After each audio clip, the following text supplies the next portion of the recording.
Hello friends, this is our welcome to my YouTube channel. हमें उम्मीद है आप सभी स्वस्थ और अच्छे होंगे और आपकी प्रिपरेशन भी बहुत अच्छे से चल रही होगी। हम लोग मैथ के प्रीवियस ईयर पेपर्स को कर रहे हैं, जिससे कि बेनिफिट ये मिलेगा कि हम लोगों को पेपर का पैटर्न पता चलेगा। पहली बात, दूसरा क्वेश्चंस का लेवल पता चलेगा कि किस लेवल तक के क्वेश्चन पूछे जाते हैं। आप सभी जानते हैं कि टाइम बहुत कम है और पढ़ना बहुत ज़्यादा है। अगर हम रीजनिंग, जीएस और हिंदी और मैथ की बात करें तो आपके सामने बहुत सारे टॉपिक्स हैं। हर टॉपिक को आप डिटेल में अब नहीं पढ़ सकते हैं। तो बेहतर तैयारी कैसे हो सकती है? सबसे जो बेहतर रणनीति होती है, जो अच्छे बच्चों की होती है, प्रीवियस ईयर सेट्स को लगाते हैं, उसका आप लेवल चेक करते हैं, पैटर्न चेक करते हैं और उसी लेवल के 19 से 21 क्वेश्चन आप जो चैप्टर्स होते हैं, जो मॉडल सेट होते हैं, आप वहां से तैयार कर लेते हैं। ठीक है, इससे हमारी कम समय में एक अच्छी तैयारी हो जाती है। तो उसी पे ये हमारी सीरीज चल रही है प्रीवियस ईयर पेपर्स में, जो आज चौथा सेट है। आप इसको देखिए, समझिए। हमने कोशिश की है थोड़ा सा स्पीड में तो चलेंगे, लेकिन जितने भी कॉन्सेप्ट आएंगे उसमें उस चैप्टर से रिलेटेड वो कॉन्सेप्ट आपका एकदम तैयार करा देंगे यहीं पर। तो आप देखिए, इन जो भी 18-19 क्वेश्चन पूछे गए थे इस सेट में, चलिए। और ये लेटेस्ट ही है 2019 में जो एग्जाम कंडक्ट हुई थी। क्वेश्चन नंबर फर्स्ट देखते हैं हम लोग।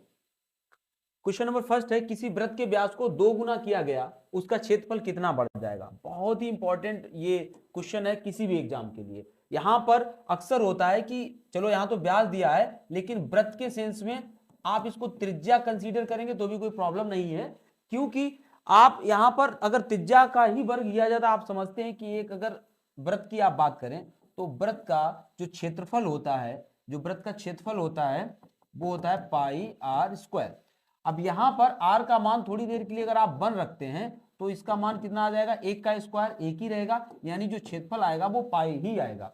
वहीं पर अगर r का मान आप, क्योंकि दूना करने को कह रहा है, तो अगर दूना करते हैं तो पाई और 2 का स्क्वायर, r की जगह आप कितना रखेंगे? 2, और 2 का स्क्वायर करेंगे तो ये कितना हो जाएगा? 4 पाई हो जाएगा।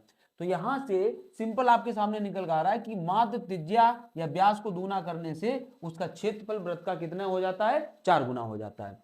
हम फिर से आपको क्लियर करना चाहेंगे कि चाहे व्यास को दूना किया जाए या त्रिज्या को, इससे कोई फर्क नहीं पड़ता है। अल्टीमेटली जो क्षेत्रफल में आपकी यूज हो रही है वो त्रिज्या ही हो रही है। ये तो हो गया वृत्त का कॉन्सेप्ट। अगर यही चीज आपकी सपोज करो वर्ग के सेंस में पूछी जाए कि कोई वर्ग है और उसकी किसी भुजा को दूना किया जा रहा है, तो उसका क्षेत्रफल कितने गुना हो जाएगा? आप सभी जानते होंगे कि किसी भी वर्ग का क्षेत्रफल क्या होता है? भुजा स्क्वायर। भुजा स्क्वायर होने पर अगर a का मान आप 1 रखोगे तो इसका मान भी कितना आएगा? 1 ही आएगा। लेकिन अगर a का मान आप 2 रख देते हो, मतलब भुजा को दूना कर देते हो, तो यहां पर जो एरिया हो जाएगा वो आपका तो 2 का वर्ग हो जाएगा, यानी एरिया कितना हो जाएगा? 4, जो अपने आप का पहले वाले का कितने गुना हो जाएगा? 4 गुना।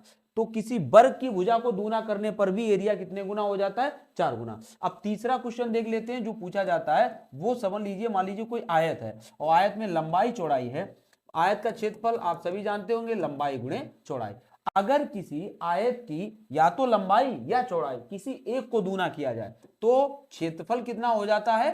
क्षेत्रफल भी 2 गुना बढ़ता है। फिर से सुन लिए, इन चीज जो वृत्त है उसका 4 गुना, वर्ग है उसका भी 4 गुना दूना करने पर। लेकिन उसका अगर कोई आयत है तो उसकी अगर केवल लंबाई दूनी की जा रही है तो पूरा क्षेत्रफल भी केवल दूना ही होगा। अगर केवल चौड़ाई को दूना किया जा रहा है तो भी क्षेत्रफल दूना ही होगा। तो इस तरह की ये कॉन्सेप्ट परीक्षाओं में अक्सर पूछे जाते रहे हैं। अच्छा, अब ये बताने की आपको जरूरत है नहीं कि अगर इसको 2 गुना की बजाय 3 गुना कर दिया जाए तो 3 गुना करने पर आप सभी जानते होंगे कि क्षेत्रफल कितने गुना हो जाएगा? 9 गुना हो जाएगा। ऐसा तो क्षेत्रफल में ही नहीं केवल क्वेश्चन आता है, आपका आयतन से संबंधित भी ऐसा क्वेश्चन पूछ दिया जाता है। तब आप वहां पर वर्ग की बजाय कितनी घात करेंगे? तब आप घात 3 का प्रयोग करेंगे। ठीक है, तो उतने गुना हो जाएगा। तो जैसे यहां अगर घन होता तो कितने गुना हो जाता? 27 गुना हो जाता जाके। ठीक है, चलिए, एक तरह का ये क्वेश्चन हुआ, एक तरह का कॉन्सेप्ट हुआ, हमारा क्लियर हुआ। नेक्स्ट क्वेश्चन देखते हैं। अगला क्वेश्चन है, 110 लागत वाली एक वस्तु 104.5 रुपए में बेची गई, कितनी छूट दी गई? देखिए, दो बातें हैं। एक तो होता है कि क्रय मूल्य, एक होता है विक्रय मूल्य, और आप सभी जानते होंगे एक अंकित मूल्य भी होता है जिसको आप क्या कहते हैं? एमआरपी कहते हैं। ठीक है, जिसको आप एमआरपी कहते हैं। कोई भी वस्तु जितने रुपए में किसी दुकानदार ने खरीदी वो उसकी क्या कहलाती है? क्रय मूल्य कहलाता है। सपोज जो थोक मार्केट से बोले के आया है, जो उसको जो उसने मार्केट में अपने मार्केट में बेचा है आकर, वो उसका क्या कहलाता है? विक्रय मूल्य कहलाता है। ये विक्रय मूल्य ज्यादातर लाभ सहित ही होता है, मतलब अगर हानि होगी तो हानि सहित होगा, लेकिन ज्यादातर तो दुकानदार लाभ ही कमाते हैं। तो इसलिए मान लीजिए लाभ कमाया उसने 10% का, तो 110 रुपए की बिक गई, तो विक्रय मूल्य 110 रुपए हो गया। लेकिन आप सभी जानते हैं कि जरूरी नहीं है कि वो जो चीज है या जो सामान है उसके ऊपर 110 रुपए पड़ा भी हो, उसके ऊपर हो सकता है 125 रुपए रेट पड़ा हो, 120 रुपए पड़ा हो, 150 रुपए पड़ा हो। तब यहां पर दुकानदार क्या देता है? कस्टमर को एक छूट देता है, और वो छूट कस्टमर बहुत खुश हो जाता है कि हमें छूट मिल गई। लेकिन जो व्यक्ति खरीद के लाया वो तो लाभ कमा ही रहा है, बशर्ते उतना नहीं कमा रहा है लेकिन इतना कमा रहा है। तो ये दो बातें आप ध्यान रखिए, क्रय मूल्य जिस पर जो खरीदा गया है जिस मूल्य पर, विक्रय मूल्य जिस मूल्य पर वस्तु को बेचा गया है, और अंकित मूल्य जो मूल्य उस पर पड़ा होता है, रेट पड़ा होता है। पहली बात, छूट हमेशा अंकित मूल्य पे दी जाती है, और लाभ और हानि की गणना हमेशा विक्रय मूल्य पे की जाती है। पूरा लाभ हानि पड़ जाइए, इसी से रिलेटेड सभी सवाल होंगे। आप अपना चैप्टर चाहे देख लीजिए, चाहे आपका प्रैक्टिस में आता हो वहां पर आप देख लेना, इन्हीं से रिलेटेड होंगे और यही क्वेश्चन ज्यादातर पूछे जाते रहे। ठीक है, अपना क्वेश्चन क्या था, लेकिन यहाँ थोड़ा सा लैंग्वेज अलग है। यहाँ देखो इसको लागत मूल्य वो बता रहे हैं, क्या बता रहे हैं? इसको लागत मूल्य बता रहे हैं। कितनी लागत मूल्य बता रहे हैं? 110 रुपया। चलो हम इसको मान लेते हैं 110 रुपया। बिक्री मूल्य क्या है? ये देखिए 104.5 रुपया। छूट पूछ रहा है ना, तो देखिए ना कितने की छूट दी है। आप देखोगे कि 5.5 रुपए की छूट यहां पर दी गई, 5.5 रुपए की छूट दी गई। हमने पहले भी बता दिया, छूट जहां से दी जाती है उस रेट को आप नीचे आधार में रखते हैं, और कहां से दी गई? 110 से दी गई। तो 110 और कितने प्रतिशत की दी गई, तो प्रतिशत के लिए कितने का गुणा करते हो? 100 का गुणा करते हो। ठीक है, यहां से आप काट दोगे, एक जीरो से दशमलव खत्म हो जाएगी, 11 पचे 55। तो आपकी जो छूट उस पे आ जाएगी वो कितने परसेंट की आ जाएगी? 5% की आ जाएगी, और यही हमारा क्वेश्चन ये लग जाएगा। ठीक है, अब ऐसे ये कॉन्सेप्ट आप याद रखना कि कुछ भी पूछा जाए आप आराम से लगा सकते हो। अगला देखिए, एक संख्या को 3003 से गुणा किया गया, तो माना संख्या पता नहीं है, तो माना संख्या थोड़ी देर के लिए मान लेते हैं, एक्स कुछ हो नहीं जाएगा, कुछ भी एक्स का यूज कहीं आएगा नहीं वैसा। ठीक है, एक्स वहां मानने में प्रॉब्लम नहीं है जहां एक्स प्रॉब्लम क्रिएट ना करे, जहां प्रॉब्लम क्रिएट करे वहां मत मानिए एक्स को। तो एक संख्या को 3003 से गुणा किया गया, तो एक्स को आप 3003 से गुणा कर दीजिए, गुणा किया गया। चलिए, और उसके बाद उसे 7, 11, 13 के लघुत्तम समापवर्त द्वारा विभाजित किया गया। इसके बाद इसमें जो इसको डिवाइड किया गया किससे? 7, 11, 13 का जो लघुत्तम होता है वो कितना होता है? एलसीएम 1001 होता है, इससे इसको विभाजित किया गया। फिर चलिए विभाजित कर लेते हैं, और फिर स्वयं से विभाजित किया गया, और फिर स्वयं से, चलो पहले इससे ही विभाजित कर लेते हैं। कितनी बार जाएगा ये? 3 बार जाएगा। 3 बार जाने के बाद कितना आ जाएगा मान? 3x आ जाएगा। फिर क्या किया गया? फिर स्वयं से विभाजित किया गया। स्वयं का मतलब इसी संख्या से विभाजित किया गया, तो फिर से इस संख्या से इसको विभाजित कर दीजिए, x से x कट जाएगा, आपके सामने जो मान आ जाएगा वो कितना आ जाएगा? 3, और यही हमारा उत्तर हो जाएगा 3, यानी परिणाम बताइए, परिणाम 3 आ जाएगा। ठीक है, नेक्स्ट क्वेश्चन देखिए।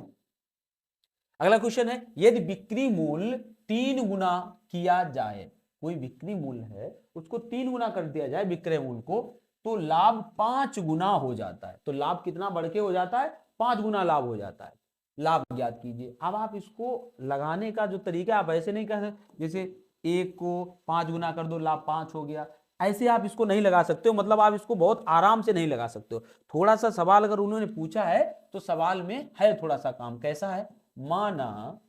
माना क्रय मूल्य बराबर x और विक्रय मूल्य बराबर y।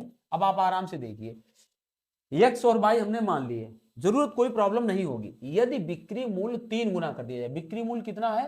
3, y है तो इसको क्या क्या कर देते? 3y। विक्रय मूल्य 3 गुना कर दिया गया तो लाभ 5 गुना हो जाता है। अब आप बताइए 3y कर दिया गया, लाभ कैसे पता चलेगा? लाभ हमेशा आप सभी जानते होंगे, ऐसा कोई नहीं होगा कि लाभ विक्रय मूल्य ज्यादा होता है उसमें क्रय मूल्य घटाया जाता है तभी लाभ निकलता है। तो 3y माइनस x, ये क्या आ गया? लाभ आ गया। 3 गुना विक्रय मूल्य किया गया, माइनस क्रय मूल्य घटा दिया गया, तो लाभ आया। लेकिन ये लाभ आया कितना? पहले के लाभ का, और पहले का लाभ कितना रहा होगा? y माइनस x, विक्रय मूल्य माइनस क्रय मूल्य रहा होगा, और पहले के लाभ का 5 गुना हो जाता है, और उसको 5 गुना कर दीजिए। यदि विक्रय मूल्य को 3 गुना किया जाए, तो बिक्री मूल्य को 3 गुना किया तो जो लाभ होगा वो लाभ पहले के लाभ का कितने गुना होगा? 5 गुना होगा। हमने दोनों को बराबर कर दिया। अब आप आराम से लगा लीजिए, 3y माइनस एक्स बराबर 5y माइनस 5x। आप x को एक तरफ ले जाइए, इस तरफ ले आइए, तो कितना हो जाएगा? 4x बराबर y उधर ले जाइए, कितना हो जाएगा 2y। तो x अपॉन y बराबर 2/4 होगा, यानी 1/2। तो हम कह सकते हैं एक हमारा क्रय मूल्य है और 2 हमारा विक्रय मूल्य है। अब आप बताइए, अगर कोई चीज आपने 1 रुपए में खरीदी, 2 रुपए में बेची, तो लाभ क्या आपको निकालने की जरूरत है? हर कोई जानता होगा कि कितने प्रतिशत का उसको लाभ हो रहा है, 100% का उसको लाभ हो रहा है। हमारा आंसर हो जाएगा बी। ठीक है, लाभ निकाला कैसे जाता है? तो लाभ बटे क्रय मूल्य, जो कि अपने आप में बंद था, 1 रुपए का लाभ हो रहा है, 1 रुपए का लाभ हो रहा है, 1 पे हो रहा है, कितने प्रतिशत का हो रहा है, 100 का गुणा कर देंगे तो कितने प्रतिशत आ जाएगा? 100% आ जाएगा। ठीक है, नेक्स्ट देखिए, अगला क्वेश्चन है, यदि एक बस, अच्छा क्वेश्चन है, सोचने समझने वाला क्वेश्चन है, अगर थोड़ा सा दिमाग ना लगाओ तो गलत हो सकता है। यदि एक बस किसी भी स्थान पर ना रुके तो वह 1 घंटे में, यहाँ 1 होगा, 1 घंटे में, है ना, 1 घंटे में कितने किलोमीटर जाती है? 45 किलोमीटर की दूरी तय करती है। बिना रुके बस की चाल जो है क्या है? बिना रुके, अगर हम बिना रुके की बात करें तो कितने किलोमीटर जाती है? 45 किलोमीटर जाती है। कितनी देर में? 1 घंटे। मतलब आप इसको 60 मिनट में कन्वर्ट कर लीजिए, आराम रहेगी, आंसर मिनट में है। यदि एक बस किसी भी स्थान पर ना रुके तो वह 1 घंटे में 45 किलोमीटर तय करती है। यदि वह सभी स्थानों पर रुके, मतलब अगर स्टॉप लेती हुई जाए, तो वह 1 घंटे में कितने किलोमीटर तय करती है? 36 किलोमीटर दूरी तय करती है। बात यही है कि 1 घंटे में बस कितने मिनट रुकी। ठीक है, आपको समझ में आ गया होगा। कैसे लगेगा वो देखिए। 45 किलोमीटर कितनी देर में वो जाती है? नॉर्मल स्पीड जब बिना रुके जाती है 60 मिनट लगाती है। 45 किलोमीटर चलने में 60 मिनट लगाती है। तो बताओ उसने 1 किलोमीटर चलने में कितना समय लेती होगी वो बस? जब 45 किलोमीटर 60 मिनट में, तो 1 किलोमीटर 60 बटे 45, ठीक है, इतना मिनट लेती होगी। अब बताइए उसने चली कितनी दूरी है? 36 किलोमीटर। तो 36 किलोमीटर में कितना समय लिया होगा उसने? 60 बटे 45 गुणे कितने का? 36। आप 9 पना 45, 9 चौक 36 और 12 पंचे 60, 12 5 चौक 48, कितना आ जाएगा? 48 मिनट। मतलब 36 किलोमीटर में चलने में उसने 48 मिनट का समय लिया होगा। तो वो आप बताइए 1 घंटे में अगर 48 मिनट चली है तो रुकी कितने मिनट होगी? 12 मिनट वो गाड़ी रुकी होगी। और यही हमारा आंसर आ जाएगा। दोबारा सा देख लेना, आप दोबारा इसको देख लेना, आपको आराम से समझ में आ जाएगा। ठीक है, आगे देखिए, एक हवाई जहाज 250 किलोमीटर प्रति घंटा की चाल, स्पीड है उसकी 250 किलोमीटर प्रति घंटा की गति से 4 घंटे में। तो हम समय यहां पर देखें, समय 4 घंटे में एक निश्चित दूरी तय करता है। ठीक है, यहां पर दूरी निश्चित है, बताई नहीं गई है। 4 घंटे में एक निश्चित दूरी तय करता है। 1 घंटा 40 मिनट में उसी दूरी को तय करने के लिए उसकी गति क्या होनी चाहिए? एक स्पीड दे रहा है, दूसरी पूछ रहा है, लेकिन हमें 2 चीजें दे दी, उसने टाइम दे दिया। टाइम कितना दिया है? एक तो 4 घंटे दिया है और दूसरा दिया है 1 घंटा 40 मिनट। 1 घंटा 40 मिनट कितना होता है? 1 + 40, 40 मिनट को आप घंटे में बदलिए तो कितना आ जाएगा? 2/3, 3 एकम 3, 2 5/3। तो कितने घंटे आ जाएगा? 5/3। ये हो जाएगा 5/3। 5/3 को आप सिंपल कर लीजिए, क्योंकि आप रेशियो लगा रहे हैं यहाँ पर, तो 4 तियो 12.5। ये क्या हो गया? समय। कैसा?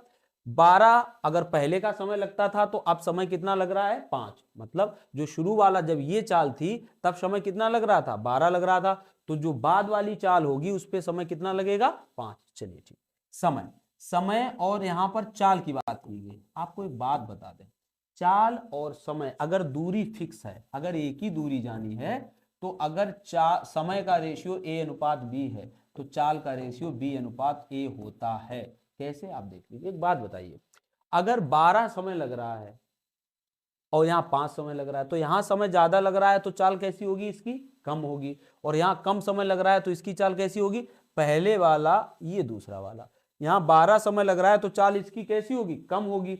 और ये कम समय लग रहा है तो चाल इसकी कैसी होगी? ज्यादा होगी। तो बस ये उल्टा हो जाता है, 5:12 ये हो जाएगा। 5:12 ये किसका अनुपात है? चालों का अनुपात है। चालों का अनुपात समय के अनुपात का उल्टा होता है अगर दूरी निश्चित हो तो। ठीक है, अब आपको कौन सा दिया गया था? पहली वाला समय दिया गया था, जहां 250 किलोमीटर प्रति घंटा की दर से, तो मतलब 5 बराबर दिया है 205। जो चाल है वो वास्तव में कितनी है? 250 किलोमीटर प्रति घंटा। तो 1 बराबर 250/5, तो 12। दूसरी चाल पूछ रहा है ना हमसे, क्या चाल होनी चाहिए? तो गुणे 12 आप कर देंगे। इसको जब आप काटेंगे तो आपका मान आ जाएगा 600। कितना आ जाएगा? 600। तो हमारी चाल जो दूसरी हो जाएगी वो 600 किलोमीटर पर आवर हो जाएगी।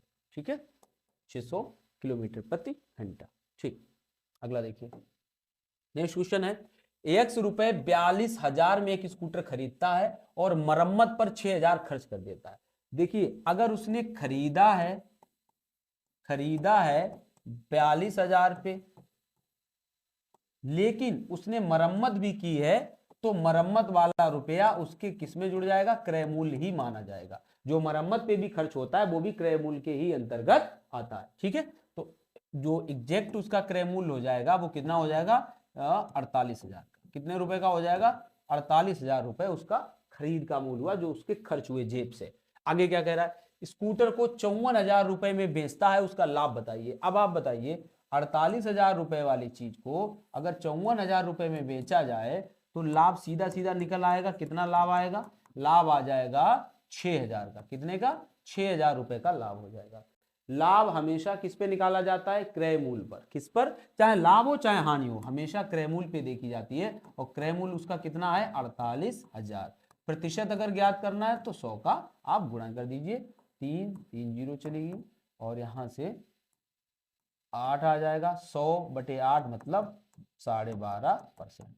तो हमारा उत्तर कितना आ जाएगा? 12.5% इसका उत्तर हो जाएगा। यही उसको प्रॉफिट मिला। ठीक है, तो लाभ और हानि हमेशा क्रय मूल्य पर। ये बातें याद रखना जो बीच में हम आपको बता के चल रहे हैं। आगे देखिए क्वेश्चन, चक्रवृद्धि ब्याज पर निवेश किए गए धन की राशि 2 वर्षों में 1,600 रुपए। तो यहां लिखिए 2 वर्षों में कितनी हो जाती है? 1,600 रुपए हो जाती है। और 3 वर्षों में 1,680 रुपए। 3 वर्षों में 1,680 रुपए हो गई। ब्याज की दर यानी रेट आपको पता करना है। ब्याज की दर ज्ञात कीजिए। देखिए बात को समझिए। एक तो ये चक्रवृद्धि ब्याज है। चक्रवृद्धि ब्याज में क्या होता है? सपोज आपने रुपए लगाए हैं मार्केट में या बैंक में कहीं लगाए, आपने 50 रुपए वहां पर इन्वेस्ट किए और आपने कहा हमारा जो हमें ब्याज मिलेगा वो बैंक ने बताया आपको चक्रवृद्धि के रूप में मिलेगा, एक सालाना चक्रवृद्धि ब्याज, उसकी कोई दर होगी। तो अगर ये 100 रुपए हो जाता है 1 साल के बाद, मान लीजिए ब्याज बढ़ के और कितना हो जाता है? 50 रुपए 100 रुपए हो जाते, तो जो अगली साल के लिए आपको ब्याज मिलेगा वो 50 पे अब नहीं मिलेगा, अब उसको 100 मूलधन मान के मिलेगा। मतलब इस पर ब्याज मिलेगा। बात समझ रहे हैं? ये चक्रवृद्धि ब्याज के केस में होता है कि अब आपको इस वाले पे मिलेगा। इन्वेस्टमेंट की हम बात कर रहे हैं। ठीक है, तो इसीलिए 2 वर्षों में अगर कोई चीज 1,600 हुई है और 3 वर्षों में 1,680 हुई है, तो देखो कितनी बढ़त हुई है या कितनी बढ़ी है। तब आप कहोगे 80 रुपए बढ़ी है। कहां से बढ़ी है? यही 80 रुपए 1,600 का इंटरेस्ट होगा गुणे 100। अब इसका आपको आराम से क्या निकल आएगा? 16×5 = 80।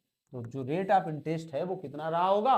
5% का रहा होगा। 5% एनुअली रहा होगा। ठीक है, 80 रुपए बढ़त हुई है, बस वो 1,600 पे हुई, वही हमें निकालना है। नेक्स्ट देखिए क्वेश्चन, चक्रवृद्धि ब्याज की दर पर निवेशित 25,000 रुपए। तो जो मूलधन है वो कितने रुपए है? 25,000 रुपए है। 25,000 रुपए की राशि 1 वर्ष में, तो समय कितना है? समय जो आपका है वो है 1 वर्ष। 1 वर्ष में अर्धवार्षिक 4% प्रतिवर्ष की दर से बढ़कर कितनी हो जाएगी? इस क्वेश्चन को समझिए। अगर थोड़ा सा भी समझने में गलती कर दी तो आंसर तो पक्का गलत आना ही है। क्या समझिए इसको? पहले तो समझिए मूलधन 25,000 रुपए है। ठीक, समय 1 वर्ष है, पूरा समय 1 वर्ष दिया है। जो दर है वो 4% वार्षिक है। कैसी है? 4% वार्षिक। लेकिन अगर सवाल आपसे कहता है कि 4% वार्षिक है लेकिन हम अर्धवार्षिक काउंट उसको करेंगे, तो अर्धवार्षिक के सेंस में ये दर कितनी हो जाएगी? आधी हो जाएगी, है ना। अर्धवार्षिक कभी होती कभी त्रैमासिक होती है, तो वहां पर आप अर्धवार्षिक है तो इसका आधा कर देंगे 2% और आगे लिख दीजिए अर्धवार्षिक। कैसी है? 2% अर्धवार्षिक है। तब 1 साल में हमें उसका पूरा मूलधन जो मिश्र धन बनेगा वो पता करना है। अब समय यहां पर कितना हो जाएगा? 1 साल है, ब्याज हर छमाही जुड़ रहा है। जब ब्याज हर छमाही जुड़ रहा है, 1 साल का पूरा टाइम है, तो कितनी छमाही हो जाएंगी? इसमें 2 छमाही हो जाएंगी। ये तो आपको पता होगा कितनी छमाही हो जाएंगी? 2। आपके सामने समय आ गया, मूलधन आ गया, दर आ गई। अब आप निकाल लीजिए 2% के हिसाब से। अगर आप 25,000 का निकालेंगे तो 2% कितना होगा? जाके 2 जीरो हटा दीजिए और 25 दूना 50 कितने? 500 रुपए हो जाएंगे। ये पहली साल का हो जाएगा। ये कौन साल का हो जाएगा, पहली साल का। दूसरी साल का क्या होगा, 25 दूना 50 मतलब 500 तो होगा 2% प्लस 2% इस पे और पड़ेगा, इसका 2% कितना हो जाएगा, 2% मतलब 5 दूनी 10 रुपए। तो टोटल ब्याज जो उसको मिलेगा वो मिलेगा 1010 रुपए का। कितने का, 1010 रुपए का। 25,000 पहले से मूलधन था, 1010 का ब्याज मिल गया, तो मिश्र धन कितना हो जाएगा, 26,010। यही हमारा उत्तर हो जाएगा। फिर से थोड़ा सा समझ लीजिए, मूलधन 25,000, समय 1 वर्ष है, लेकिन ब्याज जो काउंट हो रहा है वो छमाही, अर्धवार्षिक हो रहा है, हाफ ईयरली हो रहा है, तो यही दर 4% 2% हो जाएगी। और जो समय है वो 1 वर्ष पूरा देखना है, तो छमाही उसमें कितनी हो जाएंगी, 2 हो जाएंगी। हर 6 महीने के बाद ब्याज पुनर्लगेगा ना, तो इस वजह से अगर हम ये 2% के हिसाब से देखें तो 25,000 रुपए का 2% कितना होता है, 500 रुपए। ये 1 साल का, पहले साल का चाहे चक्रवृद्धि ब्याज हो चाहे साधारण ब्याज हो, दोनों समान होते हैं। तो और दूसरे साल क्या होगा, 500 तो लगेगा इस 25,000 पर, प्लस 10 रुपए लगेगा इस 500 पर, क्योंकि ये कैसा है, ब्याज पर भी ब्याज मिलेगा उसको, तो 500 पे भी 2% मिलेगा, तो कितना हो जाएगा, 10 रुपए। टोटल ब्याज उसको जो 1 साल में मिल जाएगा 1010 रुपया मिल जाएगा। 1010 आप 25,000 में जोड़ दोगे तो 26,010 आपका टोटल मिश्र धन बनेगा 1 साल के बाद। ठीक है, चलिए अगला देखिए क्वेश्चन। ए ने 75,000 रुपए के साथ एक कारोबार शुरू किया। पार्टनरशिप के सवाल बहुत पूछे जा रहे हैं आपके एग्जाम में, जितने भी हमने सेट पीछे के लगवाए हैं। बी कुछ समय के बाद, देखिए तुरंत साथ में काम शुरू नहीं किया बी ने, ए ने तो काम शुरू किया, बी ने कुछ समय के बाद शुरू किया और पूंजी भी कम लगाई, 37,500 के साथ में, मतलब साथ होना चाहिए, साथ में उसमें शामिल हो गया। यदि वर्ष के अंत में जो लाभ है वो 3:1 के अनुपात में लाभ साझा किया जाता है, तो बी ने कितने महीने बाद, मतलब कितने महीने बाद वो भी शामिल हुआ। देखो बड़े आराम से इसको देखिए, क्योंकि पार्टनरशिप के खूब क्वेश्चन आ रहे हैं। ए है, बी है। देखो एक तो इन्होंने क्या लगाई है, पूंजी, पूंजी लगाई, जरा पूंजी इनकी देख लीजिए कितनी है। पूंजी है इसकी 75,000 और इसकी है 37,500, ये पूंजी हो गई। अब दूसरी चीज जो देखी वो देखिए इनका समय, तो समय कितना है, ये पूरे लगा रहा है 12 महीने के लिए, और ये मान लीजिए लगा रहा है कितने महीने के लिए, x महीने के लिए। हमें पता नहीं कितने महीने बाद वो आया है, x महीने के लिए। अब देखिए जो लाभ इनका आ रहा है वो लाभ किस अनुपात में बट रहा है, 3:1 में लाभ इनका बट रहा है। ठीक है, चलिए अब एक हमें आप बात बताइए, बड़ा छोटा सा लॉजिक है, जो लाभ होता है वो पूंजी पर डिपेंड करेगा कि नहीं करेगा। आप जितनी ज्यादा पूंजी किसी बिजनेस में लगाओगे आपका लाभ भी उतना ज्यादा होगा, पहली बात। समय, जितना ज्यादा समय तक आप पैसा लगाओगे उतना ज्यादा आपका लाभ होगा। यानी जो लाभ होता है वो सीधे तौर पर पूंजी और समय पर निर्भर करता है। ज्यादा पूंजी ज्यादा लाभ, ज्यादा समय तक ज्यादा लाभ, कम पूंजी कम लाभ, कम समय तक कम लाभ।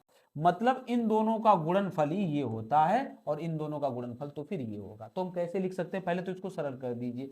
ये 37 और 75 है तो कितना हो जाएगा, 2:1। ठीक है, 37 दूना 75 होता है तो 2:1 हो जाएगा। अब आप देखिए इनका गुणा 12 और इसका गुणा करें तो 12 में गुणे 2, अब बटे किसको करेंगे, इसको करेंगे, कितना, 1 में गुणे x, यानी x ही रहेगा, बराबर क्या रहेगा, ऊपर 3 है ना, इसका वाला मान कितना है 3, तो 3 और बटे 1, क्रॉस मल्टीप्लाई कर दीजिए। यहाँ पर क्रॉस क्या करिए, 3 चौक 12 और x का मान कितना आ जाएगा, 4 दूनी 8, तो x का मान आ गया 8, और वहां आप लिख सकते हो। ये हमारा उत्तर नहीं है, क्योंकि इसका हमें ये पता कि वो 8 महीने तक बिजनेस में रहा, लेकिन यहां तक नहीं पूछ रहा है, वो पूछ रहा है कितने महीने बाद आया। बहुत लोग गलती कर देंगे, वो तो 8 यहाँ पर उत्तर नहीं है, नहीं 8 होना चाहिए था उत्तर, कंफ्यूज करने के लिए। तो बाद यहां दिया है तो मतलब 12 में माइनस क्या हो जाएगा, 12 में -8, यानी 4 माह के बाद वो बिजनेस में शामिल हुआ। यही हमारा आंसर हो जाएगा। क्वेश्चन नंबर नेक्स्ट देखिए।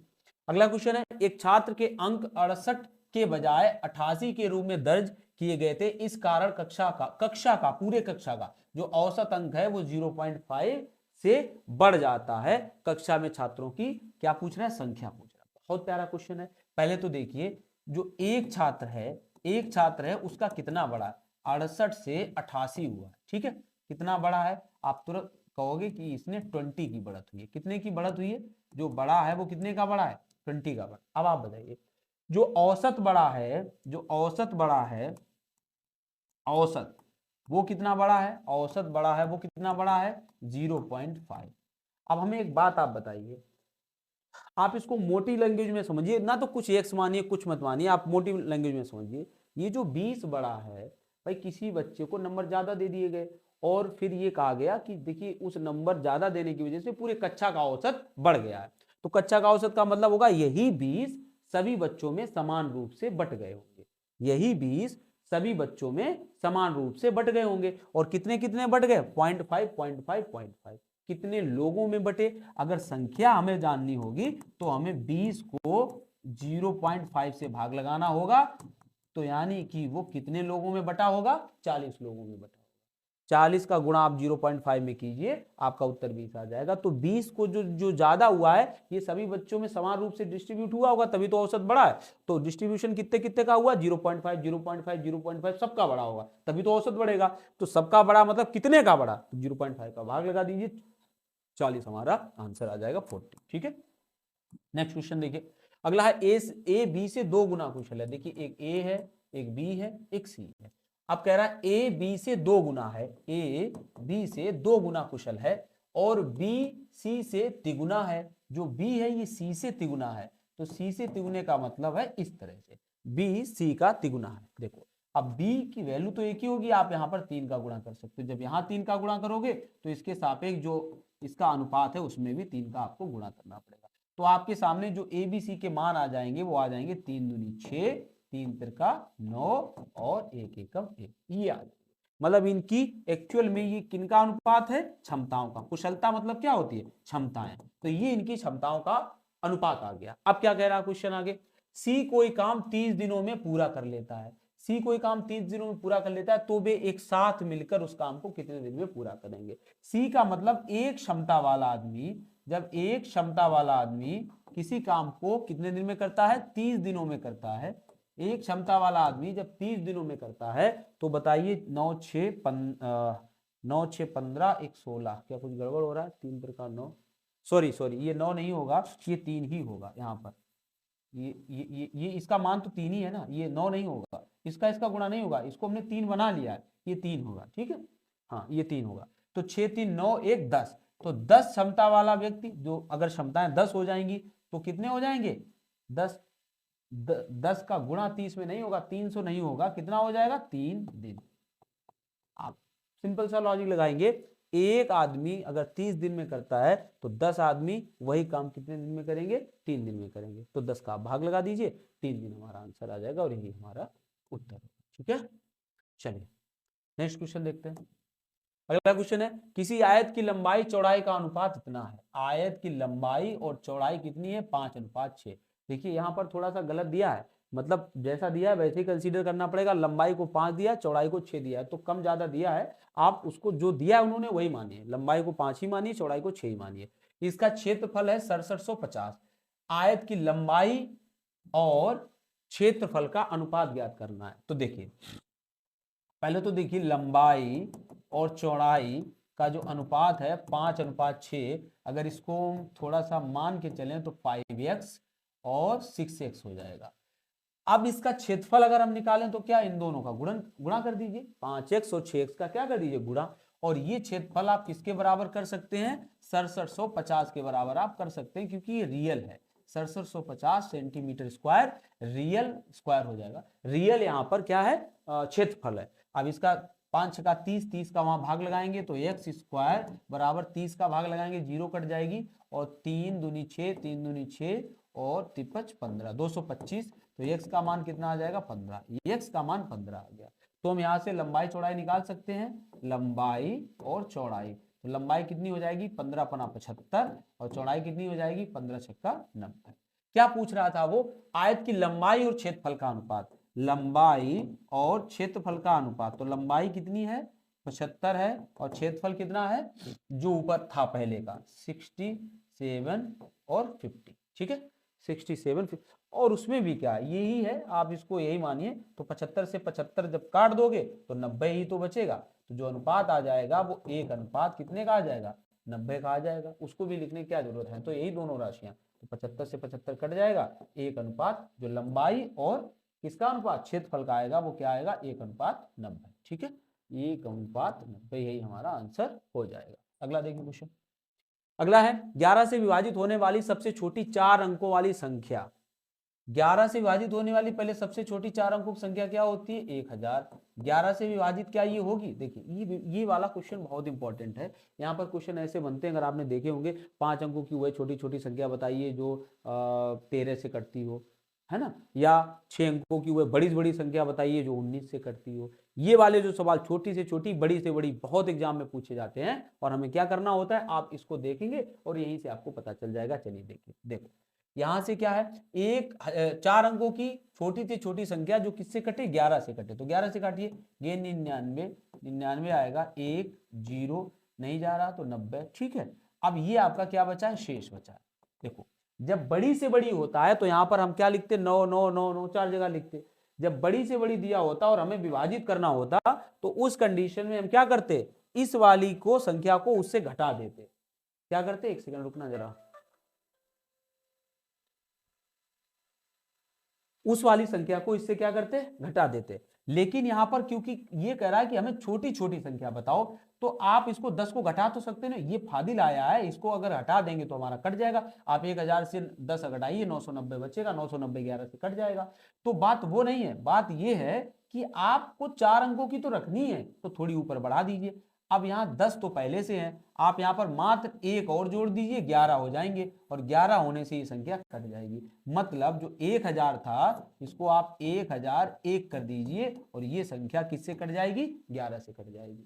इसी तरह से जब आप 13 के लिए देखेंगे तो 13 के लिए भी यही आएगी, 1001, यही संख्या आएगी। अब वो क्या कह रहा है?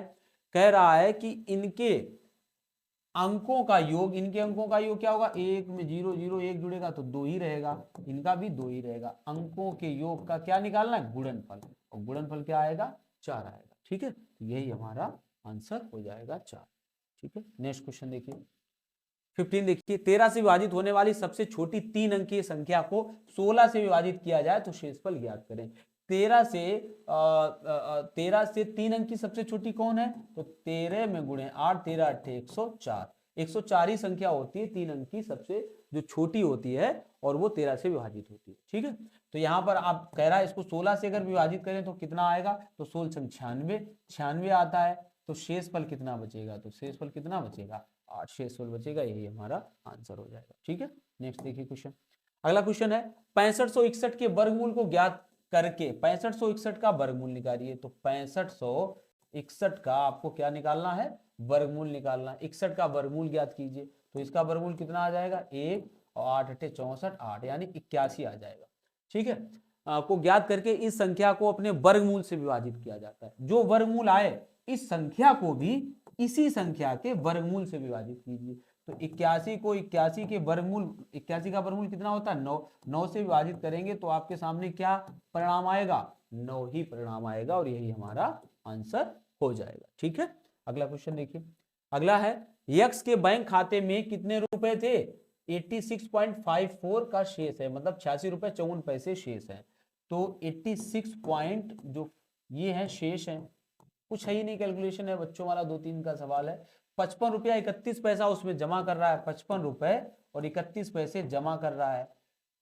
इतने रुपए निकासी कर रहा है, तो पहले जमा कर देते हैं। 4 1 5, 5 3 8 और 6 5 11, 8 5 13 1 14, इतने रुपए हो गए। इतने की निकासी उसमें दिखा दो, 84 रुपए 33 पैसे की निकासी दिखा दीजिए। 2 5 और यहाँ कितना बचेगा? 7 और 5, 57 रुपए 52 पैसे। तो इतने ही शेष बचेगा। शेष राशि ज्ञात कीजिए, 57 रुपए 52 पैसे। ठीक है, चलिए अगला देखते हैं क्वेश्चन।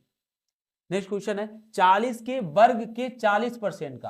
तो 40 का वर्ग अगर हम करेंगे, पहले सीधे लिख दीजिए 1600, 4 को 16, 1600। 40 के वर्ग के 40%, इसका 40% क्या होगा? 40/100 का 1/4 का 1/4 कर दीजिए। ज्ञात करें, तो ज्ञात करने कुछ उसमें बचा ही नहीं है। 4 से 4 जाएगा, कितना बचेगा? 160 यानी 160। ठीक है, यही आपका जो एक सेट था जो 2019 में एग्जाम कंडक्ट हुई थी यूपी कांस्टेबल की, तो बेहतर सेट था, अच्छा था। आपने क्वेश्चन के लेवल को देखा, आप अपने प्रैक्टिस लगाइए, या कोई कॉन्सेप्ट आपको ना समझ में आए उसको आप किसी टॉपिक से भी, अभ्यास पुस्तिका से भी मतलब देख सकते हैं, बुक से भी देख सकते हैं, और आप अपने कॉन्सेप्ट को क्लियर कीजिए। यही कॉन्सेप्ट लगातार बार बार पूछे जाते रहे हैं। तो आप हमसे जुड़े रहिए, आपको ढेर सारे वीडियोज हम एग्जाम तक उपलब्ध कराने की कोशिश करेंगे, चाहे वो मैथ से रिलेटेड हो, रीजनिंग से हो या मेंटल एबिलिटी से रिलेटेड वीडियोज हो, और चैनल पे आ भी रहे हैं बराबर। ठीक है, थैंक यू फॉर वॉचिंग। आप अपने दोस्तों को भी शेयर कर दीजिए ताकि काफ़ी लोगों का भला हो और हमें भी थोड़ा सा मोटिवेशन मिले। Thank you for watching.